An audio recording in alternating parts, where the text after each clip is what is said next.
அவர்கள் சொல்லி காட்டுகிறார்கள். அல்லாஹ் கேட்பான் மாணவர்களை, என்னுடைய அடியானின் பிள்ளையுடைய உயிரை கொண்டு வந்தீர்களா என்று கேட்பான். சிறு பிள்ளையா இருக்கும்போது மோதா போயிடுறாங்க இல்லையா, ஆம் இறைவா கபில் நாங்கள் கொண்டு வந்தோம் என்று சொல்வார்கள். அன்பு வைப்பான் இல்லையா புள்ள மேல, அவனுடைய அந்த உயிரில் ஒரு பகுதியை நீங்கள் கொண்டு வந்து விட்டீர்களா என்று அல்லாஹ் கேட்பான். ஆம் நாங்கள் கொண்டு வந்தோம் இறைவா என்று மலக்குமார்கள் சொல்வார்கள். அப்போது அல்லாஹ் கேட்பான், என்னுடைய அடியான் எப்படி ரியாக்ட் பண்ணான்? அப்போது மலக்குமார்கள் சொல்வார்கள், அந்த நிலையில் கூட உன்னை அவன் புகழ்ந்தவனாக அல்ஹம்துலில்லாஹ் என்று தான் சொல்லிக் கொண்டிருந்தான். இன்னைக்கு நம்மள நிறைய பேர் அல்லாஹ் ஏதாவது சிரமத்தை கொடுத்துட்டு அல்லாஹ்வை இகழ்கிறார்கள். அல்லாஹ் உங்களுடைய பிள்ளைகளை பறித்து கொண்டால் அதன் மீது நீங்கள் பொறுமையாக இருந்த நிலையிலும், அந்த பிள்ளையை பறித்த நிலையிலும் அல்லாஹ்வுக்கு நன்றி செலுத்தக்கூடிய மக்களாக நீங்கள் இருந்தால் அவன் என்ன செய்கிறான்?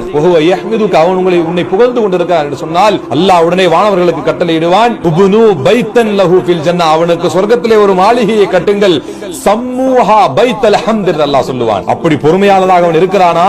நான் தரக்கூடிய சிரமங்களை சோதனைகளை சகித்துக் கொண்டவன் இருக்கிறானா? அந்த நிலையிலும் அல்லாஹ்வை புகழ்ந்து கொண்டிருக்கிறானா?